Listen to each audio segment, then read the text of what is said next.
다 함께 사도신경하심으로 사부 예배를 하나님께 올려드리겠습니다. 전능하사 천지를 만드신 하나님 아버지를 내가 믿사오며 그 외아들 우리 주 예수 그리스도를 믿사오니 이는 성령으로 잉태하사 동정녀 마리아에게 나시고 본디오 빌라도에게 고난을 받으사 십자가에 못 박혀 죽으시고 장사한 지 사흘 만에 죽은 자 가운데서 다시 살아나시며 하늘에 오르사 전능하신 하나님 우편에 앉아 계시다가 저리로서 산자와 죽은 자를 심판하러 오시리라. 성령을 믿사오며 거룩한 공회와 성도가 서로 교통하는 것과 죄를 사하여 주시는 것과 몸이 다시 사는 것과 영원히 사는 것을 믿사옵나이다. 아멘. 할렐루야. 사부 예배 나오신 주님께서 너무 귀하게 여기시는 예배자 한 분 한 분을 주님의 이름으로 환영하고 축복합니다. 이 시간 우리를 부르신 주님을 기억하며 우리를 구원하신 그 주님 한 분만을 기억하며 찬양하며 나아가실 때에 그저 나와 가는 것이 아니라 정말 우리의 마음 다하여 우리가 드릴 것 하나 없지만 정말 우리의 모든 것 다하여 그 주님께 찬양과 경배와 감사와 기쁨으로 나아가는 시간 되기를 소망합니다. 우리 한 마음 다하여 사랑이신 하나님을 찬양하며 나아갑시다.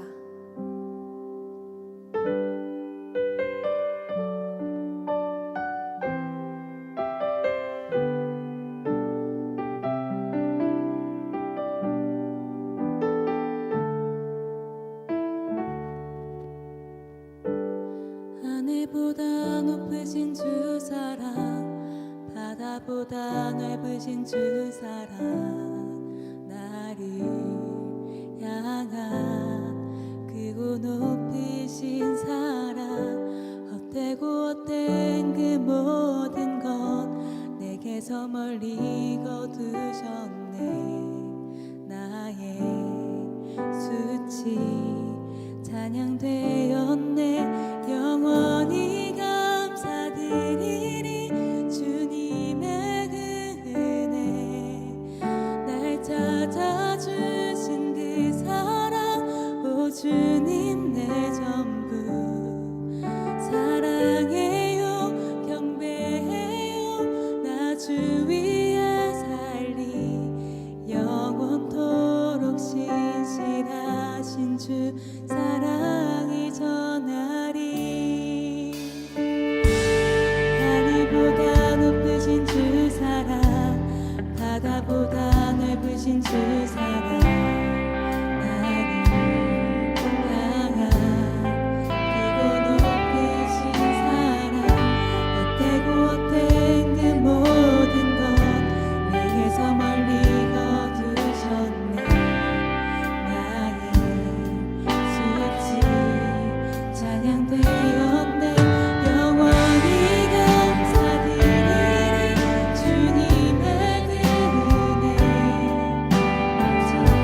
찾아주신 그 사랑 오 주님 내 전부 사랑해요 경배해요 나 주 위에 살리 영원토록 신실하신 주 사랑을 전하리. 영원히 감사드리리 주님의 그 은혜 날 찾아주신 그 사랑 오 주님 내 전부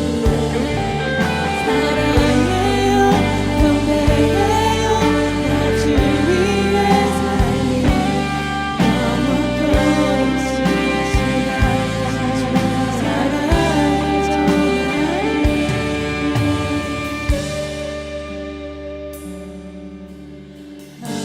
하나님께서 세상을 사랑하사 독생자를 주셨으니 믿는 자는 영생을 얻으리.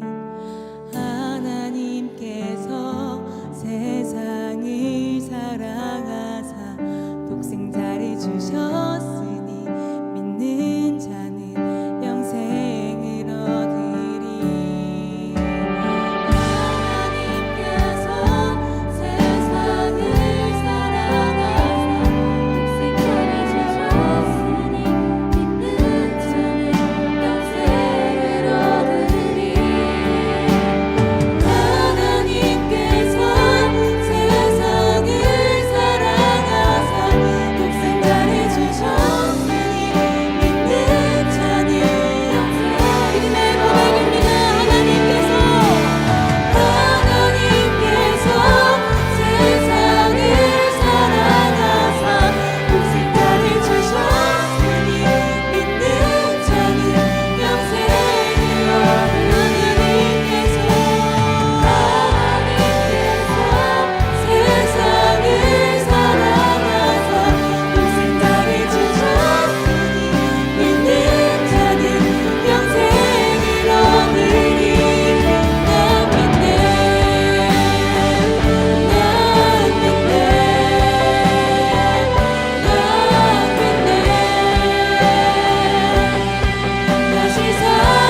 하늘에 꿈꾸게 하네. 주님을 볼 때 모든 시선을 주님께 드리고 살아계신 하나님을 느낄 때 내 삶은 주의 역사가 되고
시선을 함께 고백합시다. 모든 시선을 주님께 드립니다. 모든 시선을 주님께 드리고 선행하신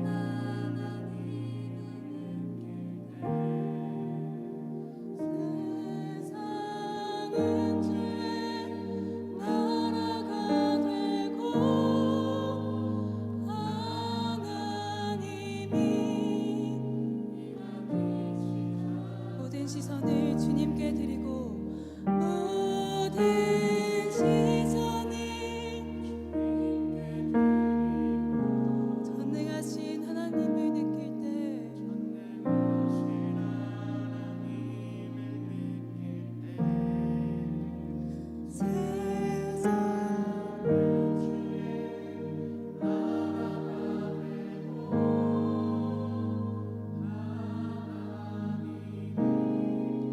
일하기 시작하네.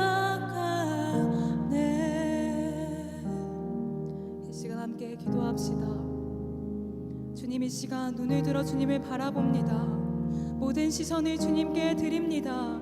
오늘의 예배 가운데 살아계시며 전능하신 그 하나님을 느끼며 나를 향한 주님의 말씀을 마음 깊이 새기기를 원합니다.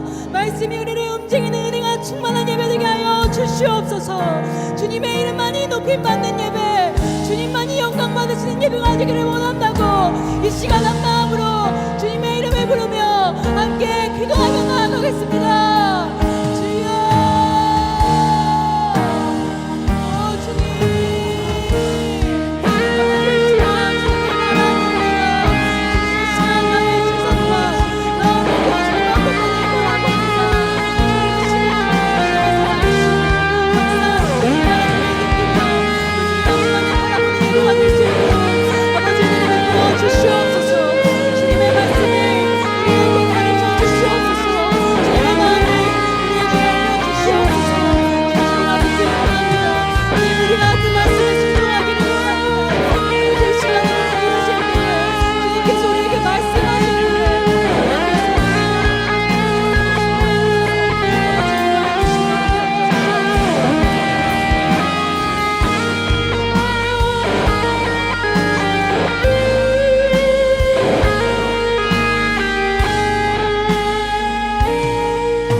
우리의 힘과 능력이 되신 주님, 주님과 동행하며 지난 한 주를 은혜 가운데 살아가게 하시고 오늘 거룩한 하나님의 보좌 앞으로 나아오게 하시니 영광과 경배를 올려드립니다.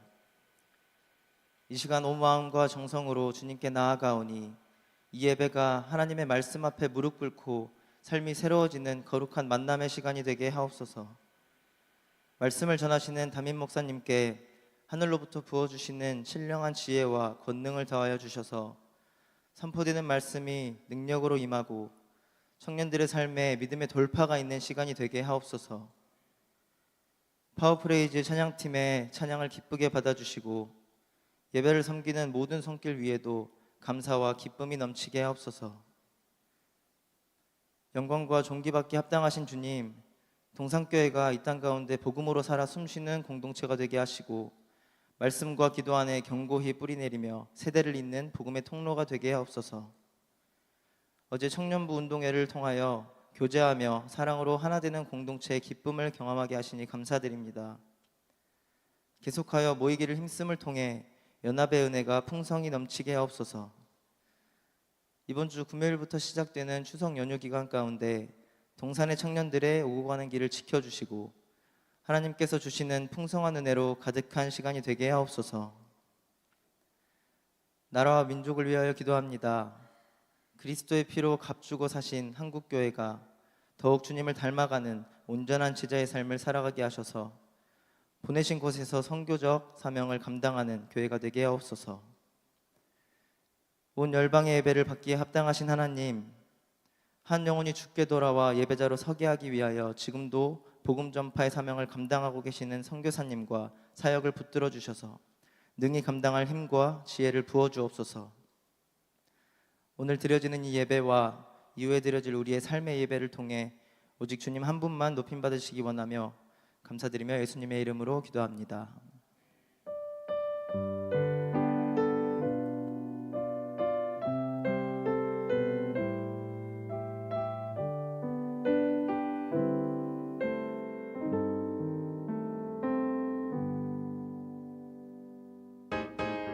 샬롬, 사랑하는 청년부 여러분, 2025년 9월 넷째 주 광고 시작합니다. 동산교회 청년부 예배에 오신 모든 분들, 특별히 오늘 처음으로 예배에 나오신 분들을 주님의 이름으로 환영하고 축복합니다. 오늘 처음 오신 분들은 예배를 마치고 본당 문 앞에 서 있는 새가족반 리더님께 와주시면 동산교회 청년부를 소개하고 또 함께 공동체 생활을 할 수 있도록 도와드리겠습니다. 한 분도 빠짐없이 와주세요. 두 번째 소식입니다. 요한복음 교재로 예수님의 공생의 사역과 말씀을 묵상하며 우리를 향한 크신 사랑을 깊이 깨닫는 은혜의 시간을 보내고 있습니다. 다음 주 주일 소그룹은 에코 교재 7과 의지의 온전함으로 진행됩니다. 꼭 교재 챙겨와 주시고 함께 은혜 나누는 귀한 시간이 되길 바랍니다. 청년부 가족 여러분, 곧 추석 명절이 다가옵니다. 하나님 안에서 영적으로는 충만하고 몸과 마음이 회복되는 건강하고 행복한 명절 보내시길 바라며 청년부 광고 여기서 마치겠습니다. 샬롬. 살아계신 하나님, 귀한 예배 가운데 또 이렇게 주님 찬양 올려드리고 기도하고 또 이렇게 예물로 드릴 수 있는 은혜를 주심에 감사를 드립니다. 마음과 정성을 다하여 올려드립니다. 주님 기뻐 받아 주시옵소서. 사랑하시는 우리 주님의 귀한 우리 청년들, 그 10년 가운데 평생을, 이 젊음을, 이 열정을 주님의 것으로 드릴 수 있는 마음 주셨으니 그 마음 가운데 칭찬해 주시고 위로해 주시고 또 필요한 것들로 공급하여 주시옵소서. 무엇보다 심령이 연약한 자, 육신이 연약한 자, 고민 가운데, 염려 가운데 또 우리 주님을 믿고 의지하지만 계속되는 불안과 아픔 가운데 있는 우리 지체들이 있다면 성령 하나님께서 지금 만져주시고 역사해 주시고 필요한 그리스도의 평강으로 덮어 주시옵소서. 모든 올려드리는 예물로 하나님의 나라가 확장되기를 원합니다. 주님, 그 놀라운 가장 고상한 그 목적 우리 안에 늘 있게 하여 주시고 그 하나님 나라의 풍성함을 위하여 최선으로 달려가는 우리 동산교회, 우리 청년들, 귀한 성도들 되게 하여 주시옵소서. 이 시간 말씀을 위하여 기도합니다. 세상에 알지 못하는 주님의 놀라운 승리가 우리의 승리가 됨을 확신하는 시간 되게 하여 주옵소서. 예수님 이름으로 기도합니다. 아멘. 아멘. 할렐루야. 이 시간 오늘 함께 나눌 하나님 말씀은 드러나는 은밀한 승리라는 제목으로 요한복음 3장 10절에서 16절까지의 말씀으로 함께 나누기를 원합니다. 요한복음 3장 10절에서 16절의 말씀, 제가 가진 성경으로는 신약 146면입니다.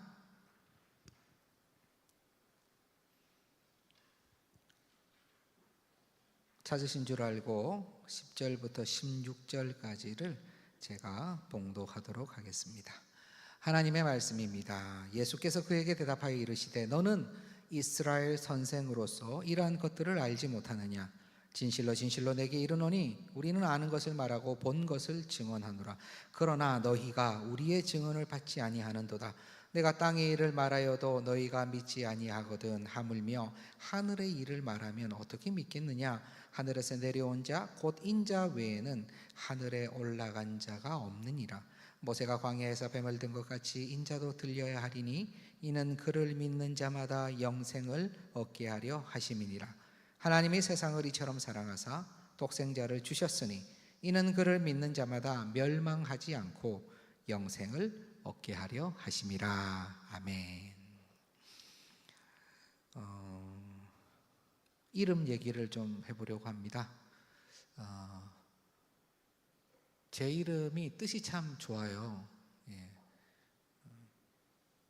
도훈이라고 했을 때 도자가 많은 사람들이 길도자가 아니냐 그러는데요. 법도도자입니다. 법도도자. 법도도 자고 훈자가 공훈자이기도 하지만 가르칠 훈자이기도 합니다. 그래서 그러고 보니까 법도를 가르친다. 그래서 제가 어머니 제 이름을 지을 때 혹시 목사님한테 의뢰를 하셨어요? 그러니까 그렇지 않대요. 그때 저의 부친이 안 믿을 때 점장이가 잘 지어준 이름이라고 합니다. 그런데 참으로 기가 막히게 이름의 뜻은 굉장히 좋은 것 같아요. 그래서 저는 저희의 자녀들은 저번에 한번 나눴지만 제가 이름을 다 짓고 저희 모친 또 우리 또 와이프 우리 사모님 잘 허락을 받아가지고 그렇게 지었을 때 첫째 이름을 범자라고 지었습니다. 그런데 그 범자가 많은 친구들은 타이거 킴이라고 얘기를 하지만 그런 타이거 범이 아니라 법범자입니다. 법범자. 그래서 동일하게 야 너는 타이거 킴이 아니야. 러 킴이야 러. 법인 LAW 러가 맞아 라는 얘기를 하면서 얘기를 했었는데요. 사실 여러분들 이름 다 좋은 이름이죠. 예, 굉장히 의미 있고 굉장히 많은 좋은 뜻을 물론 우리가 잘 갖다 붙이긴 하지만 굉장히 좋은 뜻을 많이 가지고 있잖아요. 맞죠? 네. 오늘 볼 이 니고데모라는 이름도 굉장히 좋은 이름입니다.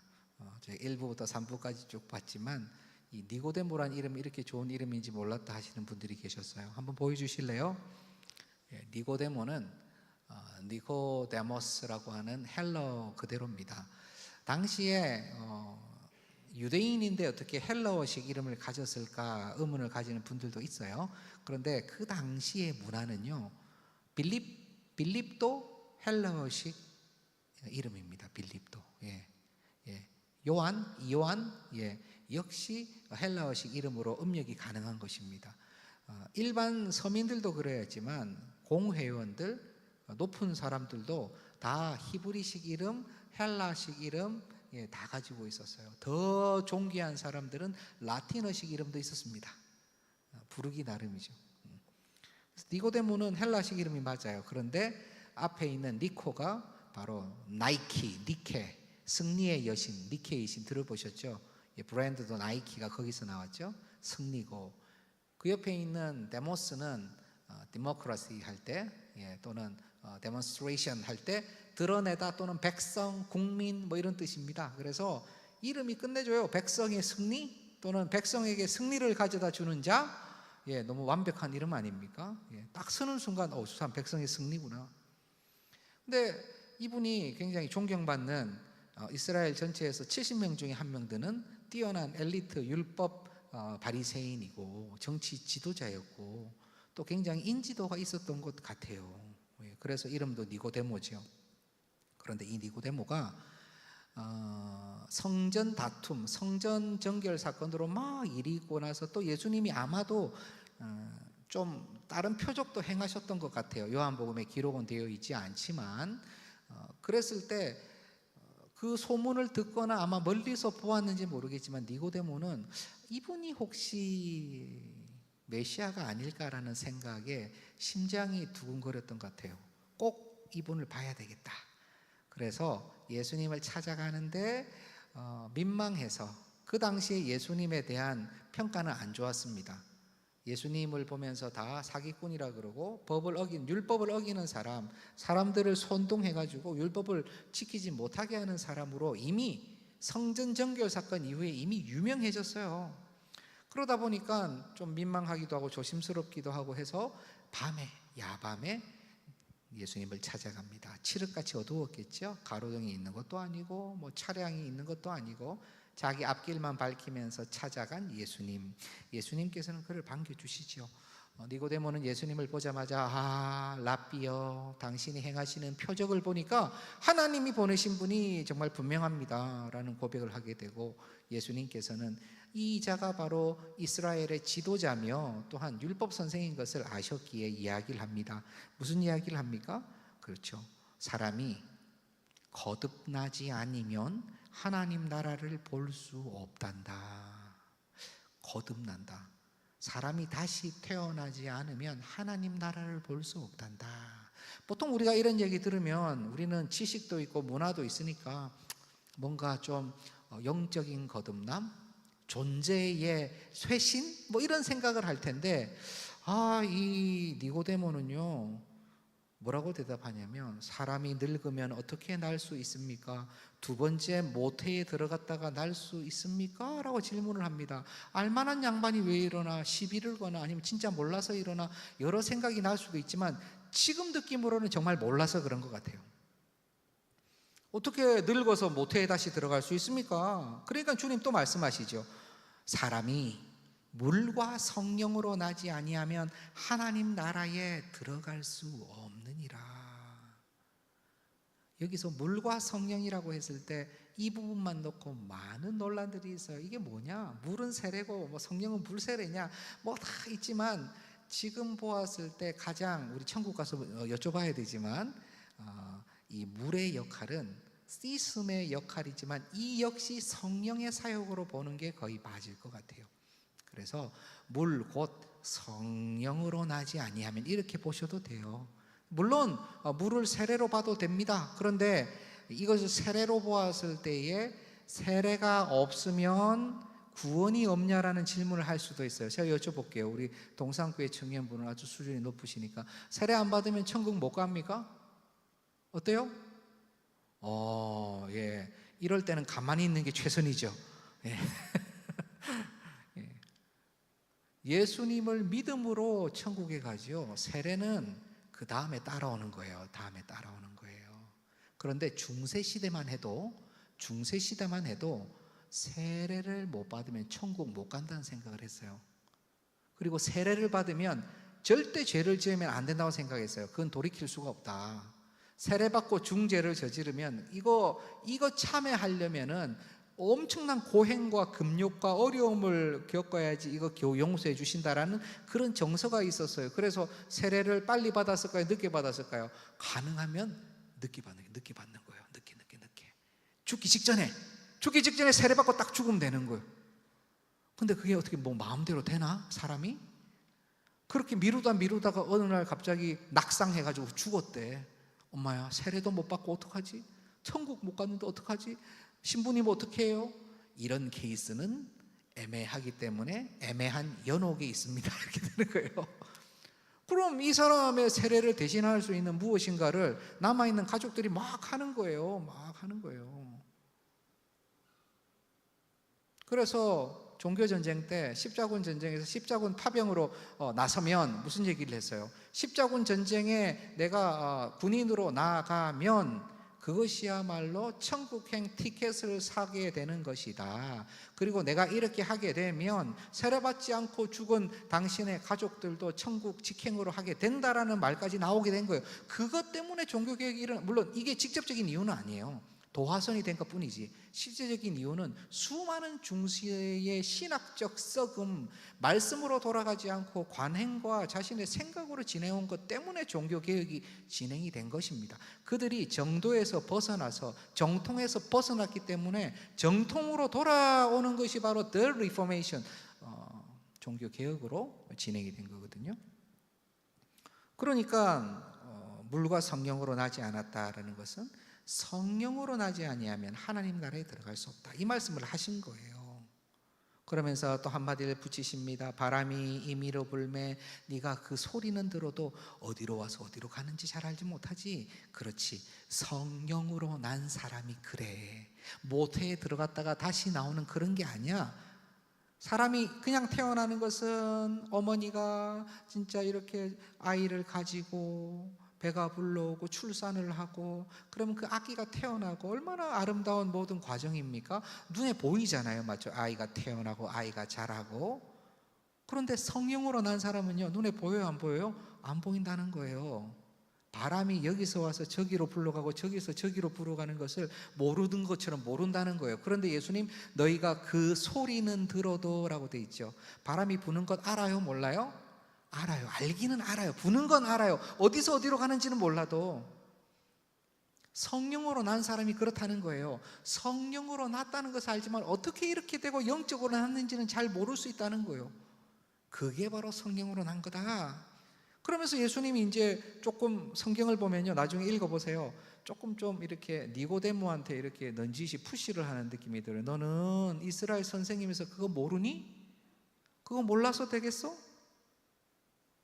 그러면서 그렇지, 이스라엘 많은 사람들이, 이때까지 이스라엘 민족이 하나님이 보내신 사람들의 말을, 너희 그 증언을 받지 않았다. 니고데모 앞에 앉아 있습니다. 그런데 예수님 자신을 포함하여 수많은 선지자들의 말을 이스라엘이 다 받지 않았어, 너도 포함해서. 이런 느낌이 좀 있는 거예요. 니고데모는 처음에 뭐 두 번째 모태에 들어갈 수 있습니까? 라고 하는 이 말 다음에 아무 말도 못하고 있어요. 그냥 가만히 있어요.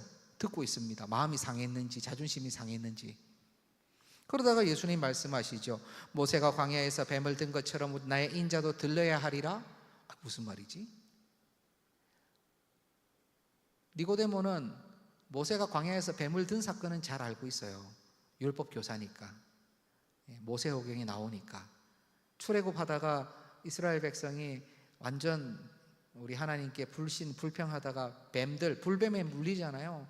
다 죽어가는데 모세가 중보적 기도로 하나님 살려달라고 그래서 하나님께서 그러면 장대 위 높은 데다가 놋뱀을 하나 만들어서 탁 들어 올려라. 그걸 가지고 진 위에서 다녀라, 이렇게 다녀라. 이 놋뱀을 보는 자마다 다시 살리라 그랬어요. 뱀에 물려가지고 죽어가는 자들이 그 뱀을 딱 보면 사는 거예요. 살았어요. 예, 살았어요. 근데 제가 쭉 질문했는데 아마 여기도 뭐 답을 맞추시겠죠. 그때 뱀을 죽어도 안 본 사람이 있었을까요? 없었을까요? 있었을까요? 없었을까요? 예, 경험상으로 있겠죠. 예. 옆에서 막 살아나도 본인은 죽어도 안 보는 사람은 꼭 있습니다. 어디에도 있어요. 보면 사는데. 모세 때문에 난 안 볼 거야 하는 사람이 있을 수도 있고요. 내가 뱀한테 물렸는데 또 뱀을 보라고? 너 미쳤어? 이런 사람도 있을 수 있어요. 그리고 저 멀리 혼자서 끙끙 앓다가 이 소리를 못 듣고 못 본 사람도 있을 수 있겠죠. 안타깝지만. 어쨌건 이것이 어떤 일인지는 알겠지만 인자가 높이 들러야 하리라는 말이 이해가 잘 안 됐을 거예요. 그리고 나서 주님은 우리가 너무나 잘 아는 요한복음 3장 16절, 주일학교만 잘 나오도 다 외우는 이 암송구절, 하나님이 세상을 사랑하사 독생자를 주셨으니 이는 저를 믿는 자마다, 그를 믿는 자마다 멸망하지 않고 영생을 얻게 하려 하신다는 이 말씀. 그런데 너무나 당연한 이 말씀이요, 니고데모와 같은 율법 교사에게는, 바리새인에게는요, 너무 이상한 얘기인 거예요. 하나님이 세상을 사랑하사, 자기 생각에는 하나님 누구를 사랑하시죠? 이스라엘을 사랑하시죠. 유대인을 사랑하시죠. 율법을 잘 지키는 자를 사랑하시죠. 이방인들은요 다 지옥의 땔감이에요. 안 사랑하신다는 거예요. 독생자를 주셨대요. 독생자를 주실 수가 있나? 하나님의 독생자, 모노게네스라고 하는 건요, 그분의 품 안에서 유일하게 태어난 자라는 뜻입니다. 유일하게 태어난 자. 선지자를 얘기하는 것 같지 않았어요. 무슨 뜻인지 몰랐을 거예요. 그런데 이 모노게네스, 독생자를 믿는 자마다 멸망하지 않는데요. 니고데모 생각에 멸망하지 않으려면 어떻게 해야 되죠? 율법을 지켜야 돼요. 주신 율법을 다 지키면 멸망하지 않아요. 그런데 지금은 믿는 자가 멸망하지 않는데요, 예수님 말씀은. 그리고 영생을 주신대요. 못 하나 안 걸리는 게 없어. 니고데모 마음에는 다 지금 걸려요. 대답이 없어요. 무슨 생각을 했는지 모르겠어요. 그런데 분명한 것은 긴가민가 했을 것 같아요. 이 사람이 진짜 메시아가 맞나? 뭔지 뭐 이렇게 씨가 보여야 되잖아요. 뭔가 이렇게 제목이라면 뭔가 좀 느껴져야 되잖아요. 딱 만나는 순간 막 눈이 빛나고, 그리고 엄청난 포부가 보이고, 로마를 뒤엎을 수 있는 내적 힘이 막 느껴지고, 이스라엘을 통합할 수 있는 왕의 기운이 좀 느껴져야 되는데, 보니까 행색도 초라하죠. 보자마자 자기 비난하죠. 그러면서 계속 육에서 난 것은 육이요, 영에서 난 것은 영이요, 물은 물이고 산은 산이로다, 무슨 선문답과 비슷한 말씀을 하시지 않나? 영적으로 난 것이어야 된다, 그리고 뭐 인자가 들려야 된다, 영생을 믿으면 준다. 아무리 생각해도 이상한 거예요. 저는 오늘 이 시대에 우리 주님을 모르는 많은 사람들이 예수님을 또는 예수님의 말씀을 만나고 들으면 이렇게 보지 않을까라는 생각이 들어요. 주님 모르는 많은 사람들이 교회를 접하죠. 그리고 성도를 접하죠. 목회자도 접하죠. 다 접하고 있어요. 그렇게 해서 예수님의 어떤 형상이나 모양을 좀 느끼고 있어요. 때로는요, 잘못 엮여가지고 교회에 와가지고 복음을 듣기도 해요. 예. 복음을 듣죠. 그렇지만 그들이 무슨 생각을 할까요? 여러분 어떤 생각을 하는지 물어보셨어요? 예수님 잘 믿는, 혹시 저는 잘 안 믿는데요 하는 분이 계실 수 있지만 어쨌건 여기 계신 분들이 생각하는 구조와는 굉장히 다른 구조를 보고 있어요. 야, 교회 한번 가자 그럼 속에서 무슨 말이 나와요? 야, 저를 가지고 교회는 왜 가? 욕 듣고 있는 교회를. 나 교회 다닌다고 하면 내 그레이드가 떨어져. 이런 사람들 요즘 대부분이에요. 야, 예수님 말씀 한번 들어봐. 저분이 진짜 하나님이야. 와, 뭐 박혁거세보다 더하네, 더해. 박혁거세는 아래서 태어났다고 우겼다고 치지만 저분은 그냥 성모 마리아래. 무흠한 마리아에게서 죄 없이 태어나셨대. 들으면 들을수록 어떨까요? 황당해요. 무게해요. 그들의 입장에서 당연하지 않겠어요? 여러분이 진짜 예수님 또는 교회 안 다닌다 생각하고 밖에서 지금 여기를 본다고 생각해 보세요. 어떨까요? 미쳤어? 이런 얘기 생각 안 나올까요? 지금 이전에는 그래도 저희 교회가 좀 이미지라도 좋았어요. 한국 교회가 한국 사회에 이바지하는 게 있고 뭔가 좋은 일 하는 게 있고 막 이런 게 있다고 얘기를 해요. 근데 지금은 아시다시피 언론이나 이런 데는 한 가지 잘못만 드러나도 벌떼처럼 득달같이 교회와 그리고 교회 다니는 사람들을 뭐라 그래요. 물론 우리가 잘해야죠. 교회 다니는 사람들이 잘해야 되고 교회가 잘해야 되는 거 맞아요. 그러나 99개 잘해도 하나만 못해도 지금 그런 시대가 됐어요.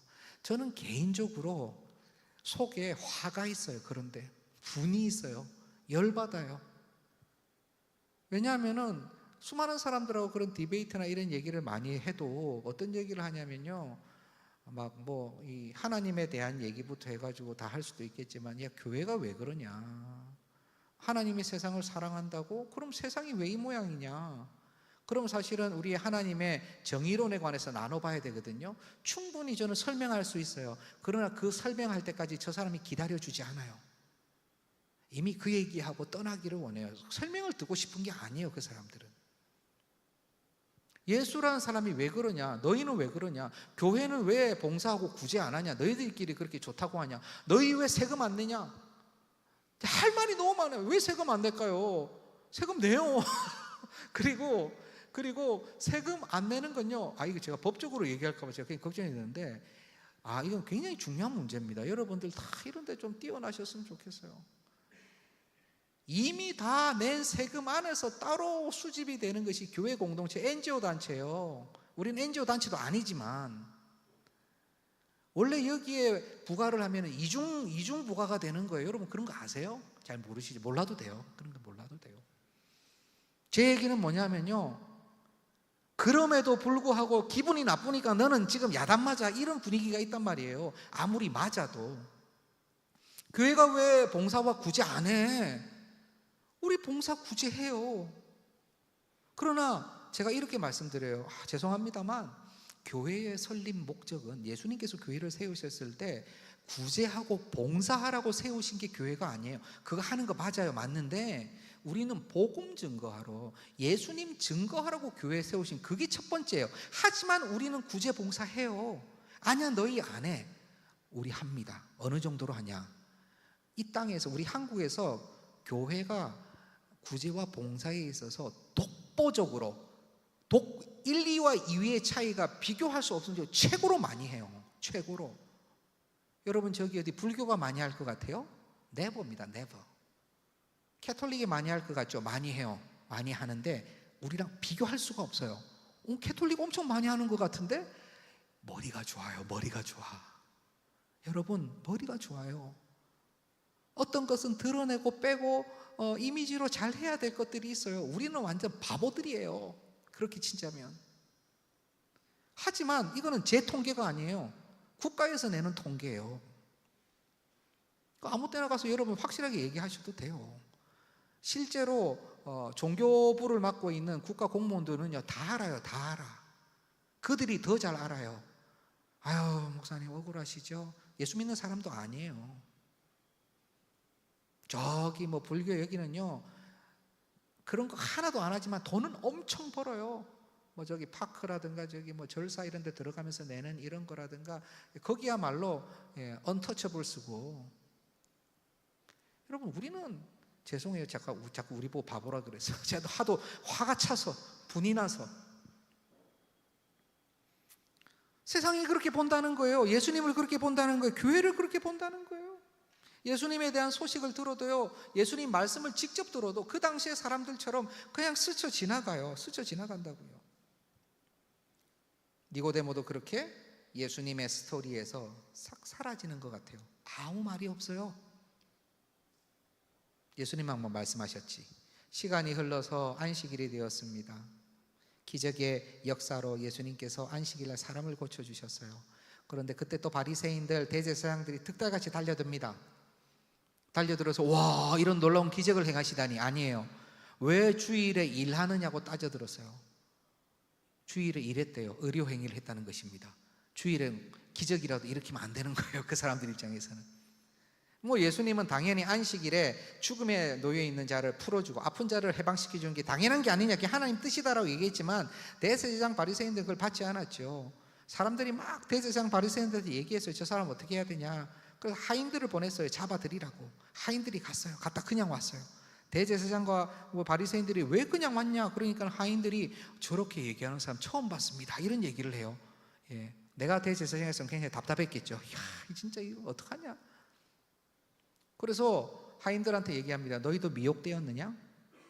그러면서 자기들끼리 막 얘기해요. 어떻게 이런 일이 있을 수 있냐? 혹시 여기 있는 지도자들급 중에, 임원진들급 중에 또 저 예수를 믿고 있는 사람이 있는 거 아니냐? 그 율법을 무시하고 모르는 그런 사람들은 저주받아야 된다. 이런 얘기들을 막 하고 있었다는 거예요. 성경에 나와요. 그런데 이렇게 막 분위기가 험악한 상황 중에서 갑자기 사라진 줄 알았던 니고데모가 쑥 하고 나옵니다. 요한복음 7장 51절이에요. 자, 읽어볼게요. 우리 율법은 사람의 말을 듣고 그 행한 것을 알기 전에 심판하느냐. 무슨 얘기냐면, 야 대제사장, 김 대제사장, 이 바리새인 너 가서 봤어? 직접 봤냐고? 또는 와가지고 우리가 지금 재판을 벌였냐고, 재판국을 벌였냐고, 증거들을 봤냐고. 그러기 전에 함부로 저주하고 판단하고 하는 건 그게 우리 율법이 맞아? 그게 우리가 하는 게 맞아? 이렇게 얘기하는 거예요. 여러분 느낌이 어떠세요? 왠지 모르게 니고데모가 은근히 예수님을 이렇게 옹호하고 이렇게 은근슬쩍 지금 막아준다는 느낌을 받고 계세요? 예, 맞죠.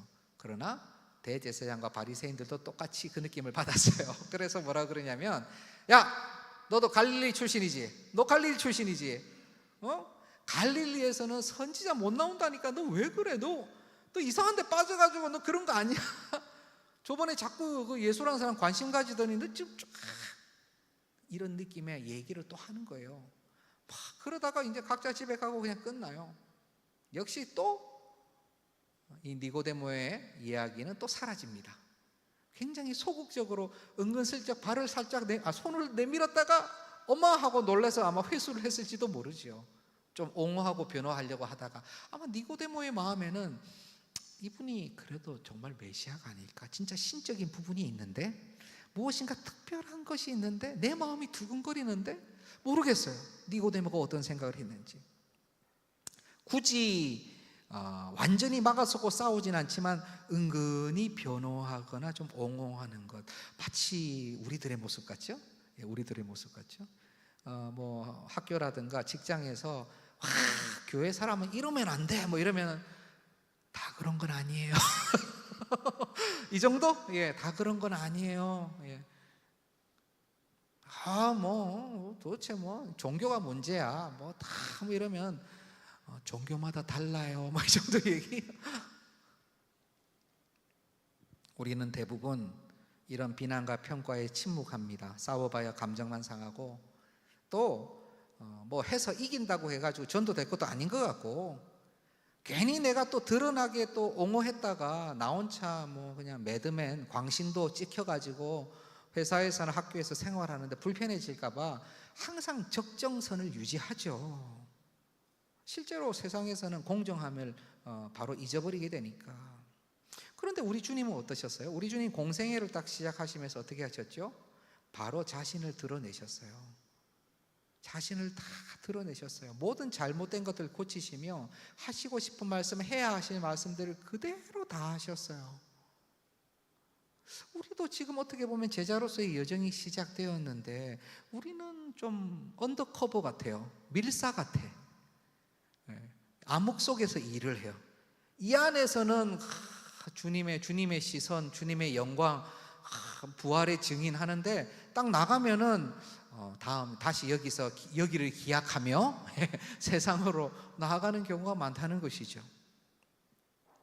니고데모도 예수님을 옹호하는 것 같지만 잠시 잠잠해졌죠. 시간이 흘렀어요. 이제 예루살렘에서의 마지막 시간, 예수님 보내시고 잡히시고 수치를 당하시고 십자가에 달리시죠. 온 이스라엘이 예루살렘의 이 사건에 집중하여 함께 보고 있었습니다. 예수님께서는 강도들 사이에 대역 죄인으로 그곳에서 십자가에 달려 계셨던 거죠. 동시에 사람들은 예수님을 믿고 따랐던 제자들을 잡으려고 찾아다니고 있었습니다. 잔당소탕이지요. 눈이 시뻘개져 가지고 모두가 찾아다니고 있었어요. 얼마나 위험한 기운이 지금 그 예루살렘 온 시내를 덮었을까요? 그러다가 곧 얼마 되지 않아 예수님의 시신이 십자가에서 내려왔습니다. 그러나 그 시신을 거두는 사람조차 없었습니다. 누구도 기다리지 않았어요. 여인들은 힘이 없었어요. 그냥 빌라도의 공간에 있었던 것 같아요. 그런데 이때 아리마대 요셉이라고 하는 사람이 불쑥 나타납니다. 공관복음, 마테마가 누가에서는 이 사람에 대해서 설명을 해주는데 뭐라고 하냐? 그는 존경을 받는 공회원. 니고데모랑 똑같네요. 공회원이었어요. 그런데 그는 제자였는데, 제자라고 표현합니다. 제자였는데 유대인들이 무서워 그것을 숨긴 사람이었더라라고 나옵니다. 제자인데 그렇게 얘기하지 않고 그냥 있었던 거죠. 그런데 성경의 표현을 또 그대로 빌리면 그가 그때에 당돌하게 빌라도에게 가서 시신 내주시오라고 했다는 거예요. 그리고 자신이 마련한 무덤에다가 아리마대 요셉의 자신이 부자니까 자기가 누우려고 했던 무덤에 예수님을 모시게 된 것입니다. 와, 대단하죠? 그는 나름의 커밍아웃을 한 것입니다. 예수님이 돌아가시고 나서. 그런데요, 바로 그 현장에 한 명의 사람이 더 있어요. 그게 누구냐? 바로 니고데모입니다. 요한복음 19장 39절 한번 볼까요? 일찍이 예수께 밤에 찾아왔던 니고데모도 모략과 침향 섞은 것을 100리트라쯤 가지고 온지라. 니고데모도 온지라. 니고데모가 왔어요. 모략과 침향 섞은 것 100리트라를 가지고 왔어요. 모략과 침향은 당시에 아주 고관대작이나 왕들만 쓰던 장례용품입니다. 일반인들은 못 써요. 너무 비싸서. 100리트라라고 그러면 한 30kg 정도 되는데요, 이게 집 한 채 값을 넘어갔대요. 얼마나 큰 금액이에요? 그런데 이 큰 금액이나 이런 헌신은 차치하고 실제 뭐가 문제입니까? 이제 자기가 드러내버렸어요. 커밍아웃 했어요. 내가 예수의 제자라고, 예수를 따라다니는 자라고, 이 사람의 장례를 내가 치르겠다라고 자신을 드러내버렸어요. 이제 더 이상 그는 그의 신분이 보장되지 않는다는 것을 알았을 것입니다. 그의 평판이 급속하게 위험해질 것이라는 것을 그는 각오했을 거예요. 자신의 이름이 더 이상 백성의 승리, 백성에게 승리를 가져다 주는 그런 사람이 아니라 오히려 그 이름이 백성에게 오욕, 백성에게 수치를 가져다 주는 이름이 될 것이라는 것을 그는 알고 있었을 거예요. 그런데요, 그는 이렇게 자신을 드러냈어요. 갑자기 근 3년 만에. 모르죠. 그의 생각에 예수님께서 살아계실 때 충분히 예수님을 옹호하고 지지하지 못했다는 생각이 들었을 수도 있어요. 그게 한스러웠을 수도 있죠. 아니면 이제라도 내가 메시아를 또 온 이스라엘이 죽였으니 나라도 속죄해야 되겠다라고 생각하고 나왔을 수도 있어요. 분명한 것은 그는 자신을 예수님의 마지막이라도 부추겨 보려고 하는 인물로 자신을 드러냈다는 것입니다.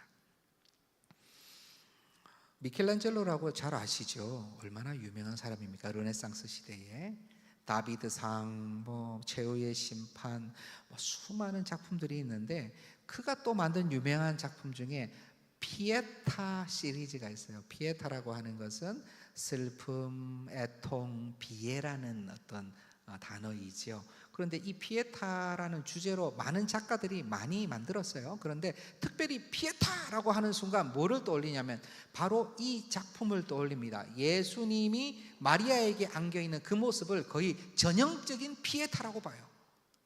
저게 미켈란젤로가 24살에 만든 거래요. 당대도 난리가 났었대요. 갈채를 받았대요. 대리석을 저렇게 구불구불하게 옷의 형상과 근육과 그 슬픔과 이런 것들을 다 나타낼 수 없을 정도로 정말 천재의 작품이죠. 대단한 작품입니다. 피에타요. 멋진 작품이죠. 너무 많은 명망을 얻게 됐어요. 그런데 미켈란젤로가 굉장히 신앙심이 좀 높았던 것 같아요. 두터웠던 것 같아요. 그의 노후의 시절에 두 번째 피에타를 만드는데요. 그의 모습 한번 보여주실래요? 역시 예수님께서 십자가에서 내려와서 시신이 지금 부축하여지는 장면인데 그 옆에는 막달라 마리아도 있고 다 여인의 모습들이 있는데요. 굉장히 예수님의 모습이 굉장히 좀 이미 숨을 거두셨지만 육체를 가누지 못하는 안타까운 모습으로 더 많이 보여요. 첫 번째 피에타는 완전히 그냥 이렇게 안겨 계신데 지금은 반쯤 서서 이렇게 있는 모양이잖아요. 맞죠? 그런데 그 뒤에 한 남자가 그를 부축하듯이 안고 있는데 그가 누구냐? 미켈란젤로는 저 사람이 바로 니고데모다라고 얘기합니다. 실제 시신이 내려왔을 때 저렇게 했는지는 몰라요. 그러나 앞뒤의 관계로 보았을 때 니고데모가 마지막에 예수님의 시신을 거두며 그를 돕기 위해서 부축하고 있는 장면이 굉장히 마음에 다가오는데요. 미켈란젤로는 저 니고데모의 얼굴에 자신의 얼굴을 넣었어요. 나중에 혹시 검색하셔가지고 미켈란젤로의 초상화를 한번 검색해 보세요. 저 얼굴이에요. 아니 그렇게 넣었다고 본인이 얘기를 했어요. 뭘 의미하는 것일까 잘 모르겠어요. 그렇지만 본인의 어떤 신앙의 고백과도 같이 예수님을 얼마나 드러냈는지 얼마나 본인이 증거했는지 모르지만 어떻게든 예수님의 시신이라도 마지막 미력 하나만 거두려고 하는 그 모습 그 자리에 미켈란젤로는 자신을 놓고 싶었던 것 같습니다. 제가 시간이 되면 다음에 피에타 마지막 죽기 5일 전까지 피에타 마지막 세 번째를 미켈란젤로가 만들었는데요. 거기에 대한 해석은 미완성이기 때문에 굉장히 의견이 분분합니다. 그런데 저는 개인적으로 굉장히 좀 감동 있게 봤어요. 피에타인데 예수님이 숨지고 나서 그 시신을 거두시는 그 부분인데요. 그 어머니를 마치 이렇게 업고 있는 듯한 그런 느낌이 들어요. 제 생각으로는 도저히 그 시신을 뒤에서 이렇게 거두는 느낌이 아니라요. 미완성 작품이거든요. 그런데 이렇게 지고 가는 듯한 느낌을 저는 받고 이게 완성이 됐으면 어떤 그런 그 내포적인 의미가 있었을까? 뭘 얘기하고 싶었을까? 저는 개인적으로 혼자 막 해석하는 거죠. 스스로 그래 예수님께서 결국 그 품에 안기시지만 결국 누가 누굴 안으시는 거예요? 우리 주님이 나를 안아주시는 거죠. 주님이 지고 가시는 거죠. 주님의 시신이 내리워져서 뭔가 미력 하나만 옆에서 장례를 치료한다고 도와준다고 하지만 결국에는 누가 누구를 도우고 누가 누구를 살리고 누가 누구를 지고 가는 거냐 말이죠. 저는 혼자 이렇게 묵상했어요. 그래서 세 번째 피에타 보고 너무 감동이 돼서 저 꼭 보러 가야 되겠다. 꼭 보러 가야 되겠다는 생각을 하게 됐어요. 이렇게 무덤에 계시던 예수님 호련히 마침 성령의 바람처럼 우리 주님은 결국 부활하십니다. 그렇게 죽음에 머물지 아니하시고 많은 이들이 슬퍼하며 장례를 치루었지만 그것이 무색하도록 우리 주님은 사흘 만에 부활하십니다. 온 예루살렘 시내가 소동하게 되는 큰 뉴스가 돼요. 모르는 사람이 없어요. 당국은 제자들이 시신을 훔쳐갔다라고 공식 발표를 하지만 이후에 예수님을 직접 만났다는 사람들이 속출하게 됩니다. 니고데모가 그 현장에 있었잖아요. 그런 소식을 들었어요. 부활의 소식을 들었어요. 어떤 생각을 했을까요? 저는요, 주님의 말씀이 니고데모 안에 살아 역사하는 것을 그가 느꼈을 것이라 생각해요. 그는 아마 이해하게 되었겠죠. 모세가 들었던 그 높이 장대 위에 달았던 그 놋뱀, 이게 바로 높이 달리신 예수 그리스도의 십자가, 그 십자가 위에 예수님을 의미하는 것이구나. 그분을 바라보면 살게 되는 것이구나. 내가 뭘 믿어야 된다고 그랬지? 이분이 하나님이 보내신 모노게네스, 독생자이시며 하나님이시고 이분이 십자가에 달려 돌아가실 때 내 죄가 함께 거기서 죽었구나. 이분을 믿으면, 내 죄를 씻어준 것을 믿으면, 다시 부활할 때 내가 부활했다는 것을 믿으면, 이분을 주님으로 모시고 살아가게 되는 것, 그것이 영생의 삶이라는 것을 믿고 있다면 그에게는 이미 영생이 있는 것이구나. 이런 복잡한, 하지만 단순하면서도 정리된 무엇인가가 그 안에 들어오지 않았을까? 저는 그렇게 생각을 해요. 그는 어느 사이엔가 주님의 제자로서 거기 있는 거예요. 자기 자신을 고백하고 드러내었을 때 내가 제자구나, 내가 믿는 자구나, 알고 보니까 내가 위로부터 새롭게 태어난 자구나, 성령께서 나를 잡으시사 나를 거듭나게 하셨구나. 긴 시간이 걸렸지만 그는 그러한 고백을 분명히 했을 거예요. 저는 이해해요. 저 역시 그러한 고백을 20대 말에 했으니까요. 모태신앙이지만 내가 거듭났구나라는 생각을요 못했어요. 왜냐? 거듭났다고 생각하기에는 저에게는 너무 많은 죄성이 있었거든요. 주님을 바라보고 살아간다고 하기에는 너무 많은 다른 목적들이, 세상의 목적들이 나쁘다는 게 아니라 그러한 목적들이 있었다는 거예요. 거듭난 사람으로서, 다시 태어난 사람으로서 내 몸에 영생이 있다라는 것은요, 이거는 좀 교회가 얘기하니까, 목사님이 얘기하니까 아멘 해 드리는 거였지 나한테 직접적으로 와서 내 안에 박혀있던 진실은 아니었던 거예요. 그러나 성령 하나님께서 여전히 부족하고 연약한 적이, 사실대로는 가장 연약할 때에, 육체적으로 가장 연약할 때에, 심령적으로 가장 낮게 되었을 때에, 아무것도 할 수 없는 바로 그때에 나 같은 자를, 이미 망가진 나를 알고 보니 우리 주님께서는 이미 새롭게 하셨더라고요. 거듭나게 하셨더라고요. 그게 나중에 알게 됐어요. 늦게 알게 됐어요. 그렇구나. 내가 이 모습 이대로지만 우리 주님은 나를 새롭게 하셨구나. 이제 시작할 수 있게 하셨구나. 언제라도 다시 돌아갈 수 있게 하셨구나. 그냥 주님께 가면 되도록 만들어 놓으셨구나. 항상 주님께 갔다가 도망치고 이 생활 반복하다 보면요, 우리도 염치가 있지 안 가거든요. 그런데 언제라도 시작할 수 있도록 주님께서 나를 새롭게 해주셨구나라는 것을 고백하고 알겠어요. 이건요, 제가 지식으로 익힌 게 아니에요. 지식은요, 초등학교 2학년 때 어떤 교회 사람들보다 제가 잘 알았어요. 지식의 문제가 아니에요.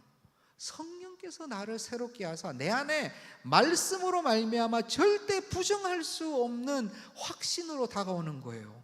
내가 나를 세뇌하는 것도 아니에요. 그냥 긍정의 힘으로 밀어붙이는 것도 아니에요. 거부할 수 없는 신앙의 고백으로 나아가게 하시는 거예요. 저는 그 은혜를 여기 계신 분들도 누리고 있다고 생각합니다. 니고데모는요, 아마 그때 주님께서 처음 하셨던 그 말씀이 기억났을 것 같아요. 바로 하나님이 세상을 이처럼 사랑하사 독생자를 주셨으니 이는 그를 믿는 자마다 멸망하지 않고 영생을 얻게 하리 하시며. 다 이해가 안 됐다 그랬잖아요. 다 이해가 안 됐어요. 그런데 저 구절이 어떻게 이해가 됐냐면, 아마도 저는 분명히 그랬을 거라 생각해요. 하나님이 자기 자신 니고데모를 이처럼 사랑하사 독생자를 주셨으니 이는 그를 믿는 니고데모가 멸망하지 않고 영생을 얻게 하려고 그렇게 하셨다는 거예요. 니고데모 자신이 자신을 위해서 자기가 멸망하지 않도록 자기에게 영생을 주시려고 하나님께서 니고데모를 사랑하사 독생자를 이 땅에 보내셨다는 거예요. 처음에는 그냥 세상을 사랑한다 그래서 이해도 안 되고, 무슨 세상을 사랑해, 세상이 이 모양인데 저 모양인데 생각했는데, 그것이 세상이 아니라 자기 자신이라는 걸 알게 된 거죠. 막연한 세상이 아니었던 거죠. 자기의 이름이 백성의 승리입니다. 나름 괜찮은 삶이었어요. 그런데 이제 알게 됐죠. 진짜 승리자가 누구냐 말이에요. 정말 국민의 승리, 백성의 승리, 온 시민의 승리는 누구의 것이냐 말이에요. 아무도 인정하지 않지만 예수 그리스도의 승리가 바로 주를 믿는 백성의 승리인 거예요.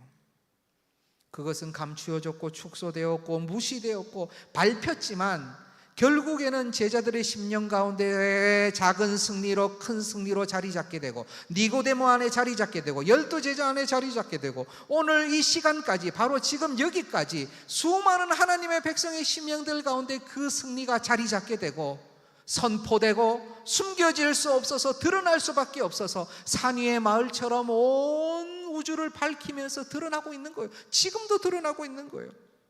그래서 오늘의 말씀의 제목이 드러나는 은밀한 승리입니다. 은밀한 승리 같지만 드러날 수밖에 없는 거예요. 여러분, 사람마다 스타일이 달라요. 니고데모 스타일이 있어요. 오랫동안 예수님 은혜 주셔서 그동안 변화 조금씩 변화되고 마침내 어느 때가 되어서 자신을 드러내는 사람이 있는가 하면, 어떤 사람은 사마리아 여인 스타일이 있어요. 예수님 만나서 은혜 받으니까 그냥 다 던져두고 10개의 도시 데카폴리스, 데가볼리죠, 가가지고 예수님 증거하고 다니는 열혈파가 있어요. 여러분들은 어떤 스타일이십니까? 저는 아마 니고데모 파인 것 같아요. 그런데요, 이 둘 다 단점이 있어요. 장점이 있지만. 어떤 단점이 있느냐? 첫 번째, 니고데모 파는요, 진짜 예수님 만나기 전까지는 안 움직여요. 내가 예수님 정말 새로 거듭났다라고 생각할 때까지는 안 움직여. 모든 게 재미가 없어. 다 회의적이야. 가기는 가, 교회 가라면 가, 찬양을 드려, 재미가 없어요. 찬양 드리다가도 은혜 받으려고 그러면 이러면 안 돼, 너무 은혜 받으면 안 돼, 이거 뭔가 지금 잘못돼 가는 거야. 이렇게 되면 뭐 동계 수련회 같이 갈 수도 있어. 이러면 안 돼, 진정해야 돼. 이렇게 자신을 막 추스려요. 스스로 추스려, 제 안에. 누가 막 기도해 주겠다 그러면 부탁도 안 했는데 왜 기도하고 난리야? 나중에 내가 고맙다고 해야 되잖아. 귀찮아, 힘들어. 목사님이 와서 막 기도해 주겠다 그러면, 목사님 제발 멀리 가주세요. 제가 멀리서 그냥 조용히 혼자 있을게요. 이 단점이 단점. 열혈파의 단점은 뭘까요? 불같이 타올랐다가 불같이 나중에 조용해져요. 그리고 막 돌아다니면서 이런 얘기, 한때는 나도 뭐 뜨거웠다, 나도 뭐 미친 듯이 돌아다녔다. 그거 다 옛날 말이야, 옛날 말. 뭐 그럴 때도 있는 거지. 젊으면 다 그런 거야. 여기서도 그런 분 있을 거예요. 젊으면 다 그런 거야. 나도 한때는 그랬어. 야, 내가 대학교 2학년 때는 쇠를 씹어 먹고 다녔어. 그런 이 단점들이 있는 거예요. 여러분, 지금 어떤 상태세요? 제가 여쭙고 싶어요. 여러분, 지금 어떠세요? 지금의 상태는 어떠세요? 니고데모가 아직 진행 중인 그런 상황입니까? 아니면 사마리아인 갔다가 돌아와가지고 지금 침착하게 진정시키고 계신 상황입니까? 우리 하나님께서 뭘 원하실까요? 우리 청년들에게 뭘 원하실까요? 저는요, 다른 건 뭐 많이 안 하셔도 돼요. 정말 예수 그리스도가 나를 위해 승리하셨다는 그거 확실히 붙잡기를 원하실 거예요. 우리가 조용히 있어도 마치 저 밑에서 끓어오르는 그 은혜의 용광로와 같이 예수 그리스도의 승리를 나의 승리로 알고 세상을 향하여 걸어가되 그 걸음이 어그러지지 않고 담대하며 똑바로 걸어갈 수 있기를 우리 주님 원하실 거예요. 지금 나가서 우리 주님 여러분들에게 성공하라고 말씀하시지 않습니다. 지금 위세를 떨쳐서 대륙의 반을 삼키라고 말씀하시지 않아요. 어떻게 보면 우리 인생에 그러한 일이 일어나지 않을 수도 있어요. 그러나 가장 원하시는 건 뭐냐면 예수 그리스도의 승리가 지금 이미 일어났으며, 그리고 주님은 나에게 그 승리를 붙잡고 나를 이 땅에서 드러내기를 원하신다는 것입니다. 어떤 형태로든 어떤 방법으로든 한 걸음 한 고백이 중요해요. 한 걸음 한 고백. 우리는 이번 한 주간 그렇게 한 걸음 한 고백 나갈 수 있기를 간절히 소원합니다. 얼마나 우리 주님 기뻐하실까요? 우리가 마지막으로 니고데모를 넣었던 것처럼 우리 부모님이 귀하게 지어주신 우리 이름 한번 넣고 요한복음 3장 16절 한번 고백해 볼까요? 예, 이름이 내자인 분은 안 계시잖아요, 맞죠? 예, 내자인 분은 안 계시죠? 예, 땡땡땡 안에 다 들어갑니다. 그러니까 한번 해봅시다. 시작. 하나님이 김도훈을 이처럼 사랑하사 독생자를 주셨으니 이는 그를 믿는 김도훈이 멸망하지 않고 영생을 얻게 하려 하심이라. 아멘. 여러분 아멘이세요? 진짜 아멘이시죠? 우리 예수님이 여러분 이름 걸었어요. 이름 걸었을 때 거짓말하면 안 되는 거 아시죠? 예, 여러분 이름 걸었어요 지금. 예. 정말 믿음의 고백으로 나를 위해 승리하신 주님, 그 승리하신 주님을 나의 승리로 붙잡는 저와 여러분 되기 소원합니다. 예수님 이름 앞에 나오는 자가 복이 있다라는 우리의 고백을 올려드리기 원하거든요. 수많은 무리들이 줄지어 주님을 보기 위해 따른다. 그러나 나도 그 안에 있기 소원한다는 고백을 올려드립시다.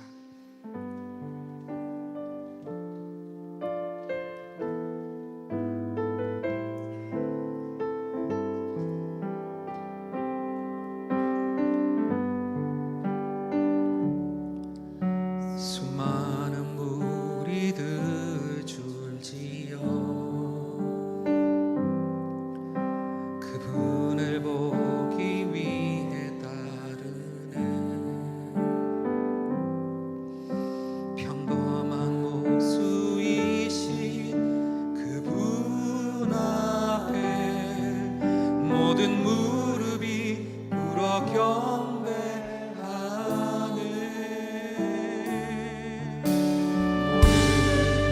문제들 하나하나 죽음까지도 힘들고 생명의 근원 되신 예수 이름 앞에 모든 권세들 굴복하네.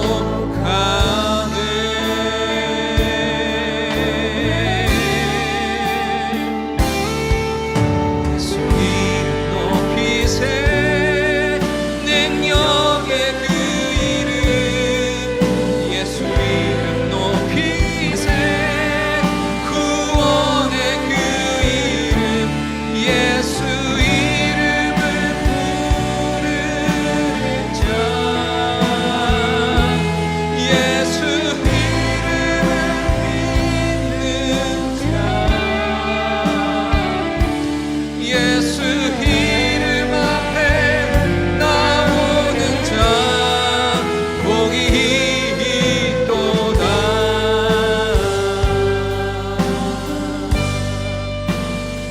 나의 계획이 실패하고 나의 소망이 끊어지네. 삶의 주관자 되신 그분 앞에 나의 무릎을 꿇어 경배하네. 나의 삶을 그분께 맡기네. 비로소 나의 마음 평안해.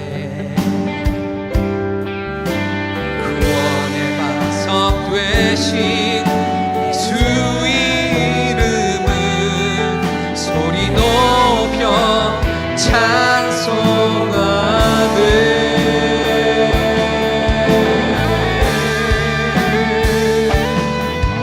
예수 이름 높이세 능력의 그 이름 예수 이름 높이세 구원의 그 이름 예수 이름을 부르는 자 예수 이름을 믿는 자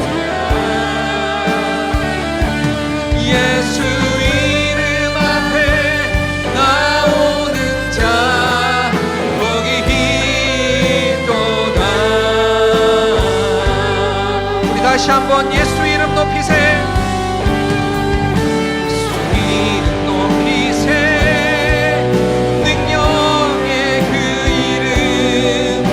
예수 이름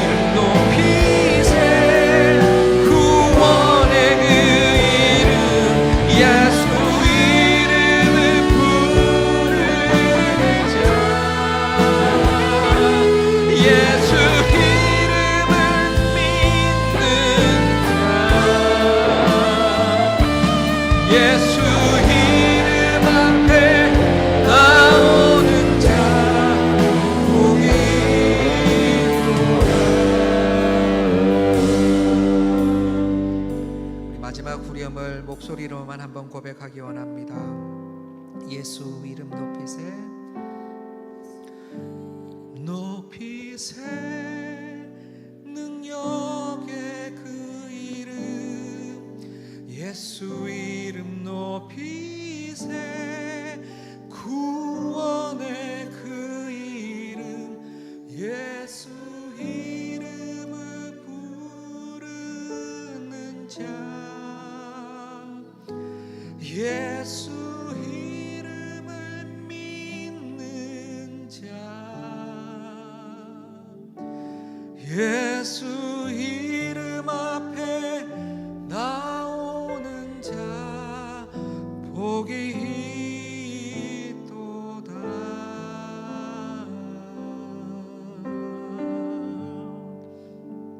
자, 기도하겠습니다. 하나님,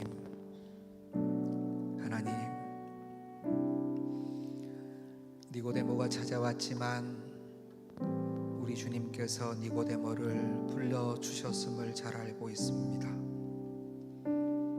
우리가 오늘 사부 예배로 함께 모여 우리가 이곳에 공동체 예배를 위해 찾아왔지만 우리 주님께서 불러주신 줄 알고 있습니다.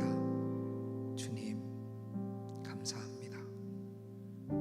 니고데모에게 위로부터 성령으로 새롭게 태어나야 함을 왜 모르느냐고 말씀하신 주님,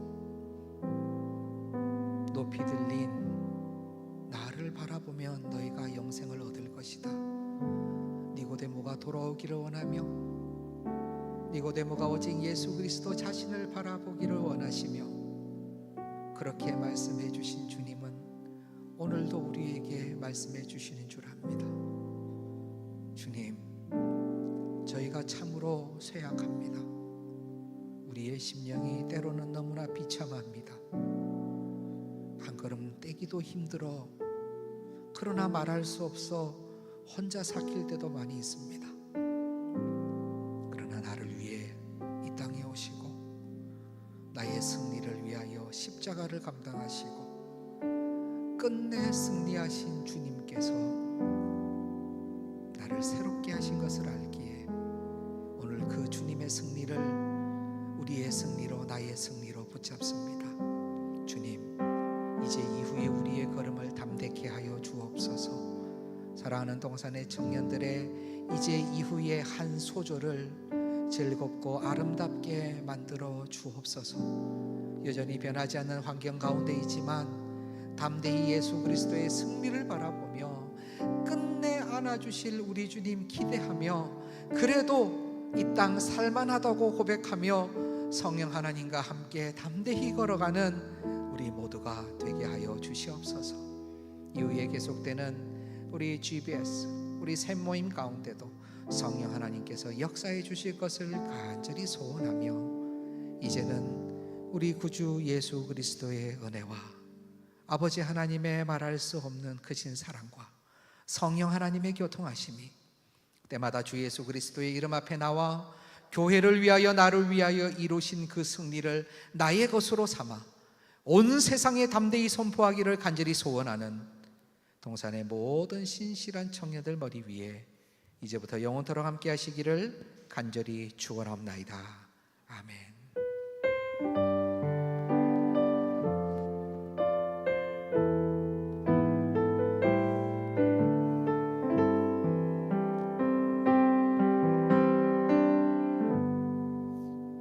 모든 예배를 마쳤습니다. 오늘 처음 오신 청년분들은 나가실 때 문 앞에 서 계시는 리더 만나셔서 안내받고 나가주시고요. 다른 청년분들은 지금 바로 나사렛실로 내려가시면 되겠습니다.